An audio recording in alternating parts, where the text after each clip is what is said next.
I mean, come on, Yep. folks. The lies, the disinformation, the propaganda, they're only fooling the gullible. I want to say it again. This is not sustainable. By the way, you referenced, this is Christy Gnomes, like, that's two or three despicables ago, that Albrega Garcia press conference where she's throwing out these wild charges. Yeah. A reporter actually said, is that in the indictment? She's like, well, no. I mean, just because they have to look tough, because they said he will never be back on U.S. soil. So, of course, they have to, throw out every wild charge they can, which is so inappropriate for the Attorney General. And then accusing Senator Padilla of, what did she say? Performance, whatever? Theater. When she's down there in her costume taking Abu Ghraib-like photos. I mean, it's Sorry, I'm going to... do you know how many swears I've swallowed since I started this show this morning, Glenn? But sorry, go ahead. Yeah, and remember, Pam Bondi and others looked the American people in the eye and said, it's impossible for us to facilitate the return of Abrego. Yeah. Oh, wait, here he comes now. Yeah. I mean, come on, Yep. folks. The lies, the disinformation, the propaganda, they're only fooling the gullible. I want to say it again. This is not sustainable. I'm sorry, I got my Barbies. That I didn't mean Ice Barbie. I meant DOJ Barbie, Pam Bondi, Pam gave Bondi, the press yes. conference where she was throwing out the wild charges as Attorney General. Okay, so the judge, Breyer, seems skeptical of the Justice Department's argument that courts could not question the president's judgment on key legal issues, including whether the protests and unrest in L.A. constituted either a rebellion or danger of a rebellion. Breyer said, we're talking about the president exercising his authority, and of course the president is limited in his authority.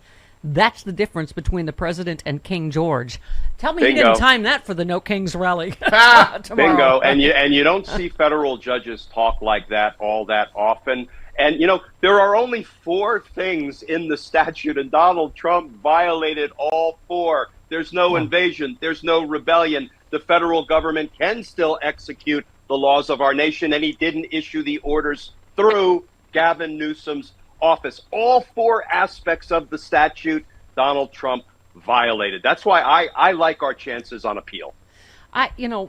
Yes, he said it. Breyer said the protests in L.A. fall far short of rebellion. There are instances of violence, but the Trump administration did not identify a violent, armed, organized, open, and avowed uprising against the government as a whole. I mean, he called BS on the whole thing. Mm-hmm. It is laughable, Glenn, for those of us that live here. I think The Daily Show did a great, mock Ken Burns war documentary. I'm here in the Whole Foods parking lot. It's just there. It's insane, Glenn. It's 3 blocks. It's okay. Oh God, and yet tomorrow, sorry. Donald Trump is throwing himself a military parade in the tens of millions or $100 million. Do you know how far that money could go to combat, I don't know, veteran homelessness? Yeah. Oh well, Glenn, in his defense, it's to celebrate his solving the Iran nuclear crisis, and also Russia and Ukraine, and also good job, sport. You've really cleaned up the Middle Gaza. East. Yeah, he's doing a fantastic job. Okay, yes, you said Trump creates chaos in California so he can send in the military to deal with the chaos. He created, hey Donald, we see right through your totalitarian BS. I mean, I think you're right, Glenn. This is going to fuel these protests tomorrow. I mean, you're doing a heck of a job, RNG. Picking up on heck of a job, Brownie, right? He's destroying everything. It's all Trump created chaos. And, I'm going to say it again. I interviewed Senator Sheldon Whitehouse yesterday, and we were talking about how this is not sustainable governance, and it's going to implode. I don't know when, I don't know how, and I hope the heck our democracy survives it. I expect it will. But this is Donald Trump circling the drain. It's a long, slow downward spiral. But listen, let it motivate and energize us, because it takes 3.5% of the population to rise up, to peacefully protest, to assemble for and petition the government for redress of grievances. That's our job. That's our mission. That's our charge right now. Yeah, and as usual, I mean, it is just, who thinks this is not just an incompetent hot mess? Catherine said, Trump now says he's preparing an executive order to let undocumented farm workers stay. He didn't change his values. He hit a wall. Trump, he tacoed again. He did, totally. It turns out when you deport the workforce, crops rot, businesses flinch, red states revolt. This didn't happen by chance. It happened because you showed up. I guess we're going to have Taco Thursdays now. I mean, he looks like a joke, even as Chris was saying, to the MAGA side now. Yeah. I mean, it's just like, what everybody counts on you chickening out. Nobody is listening to you, whether it's if Iran he's or king Israel of anything, or, he is the taco king. Trump always chickens out. It's because he's an idiot and he has no plan. He can't, he can't look beyond the next 30 minutes and the soundbite or the ridiculous midnight social media post.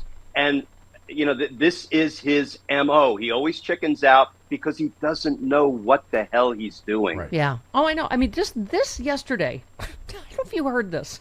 I talked to Putin. He lost 51 million people in World War II, and he did fight. He fought with us in World War II, and everyone hates him.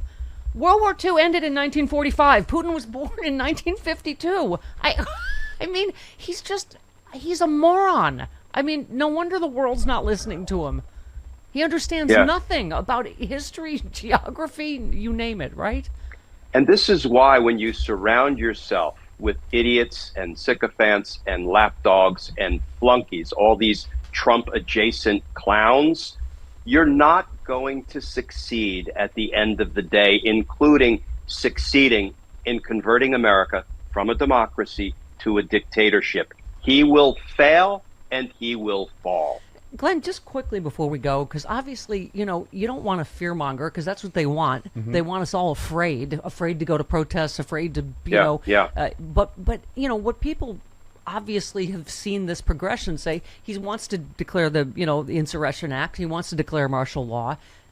Talk to us about that legally. He's trying to provoke violence. I'm so glad you brought that up, Steph. I've been inundated with messages saying, aren't we between a rock and a hard place? Aren't we damned if we do and damned if we don't when it comes to protesting? Because the bigger the numbers, the more it will give him a bogus excuse to, invoke the Insurrection Act. And I say a couple of things in reply. First of all, if we're damned if we do and damned if we don't, what say we do? How about we do and we not sit home and decline to get involved, decline to stand up, speak out, march, and rally? And between a rock and a hard place, guess what? We are the rock.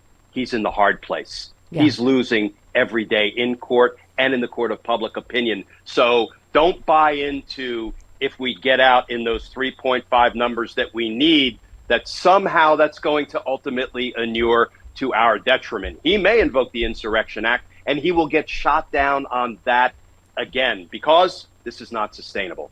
I mean, I got to tell you, Glenn, just real quick before you go, this is my text chain with my best friends. They're saying, blah, blah, blah.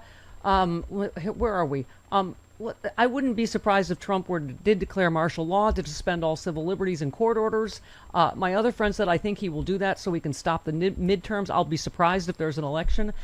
Again, I don't want to get too far down the road, but that's the road we're traveling on, I think. Yes. So let's make sure we cut him off at the pass and we don't give him the opportunity to do that. How? By getting out in enormous numbers, because pressure bursts pipes. And there's only one thing the Republican Party will be moved by.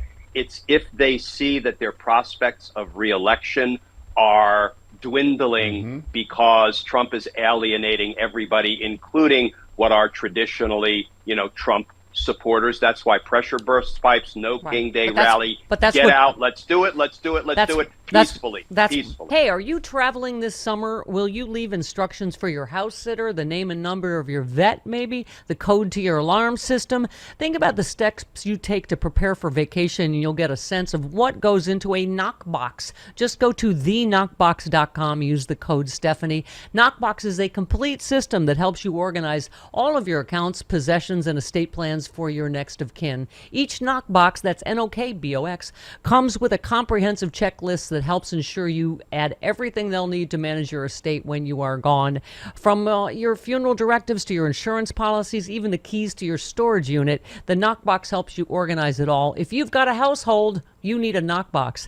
Right now, Stephanie Miller listeners save 16% off the knockbox of your choice. Just go to theknockbox.com/Stephanie. That's theknockbox.com/Stephanie to get 16% off. Stay calm, get organized today.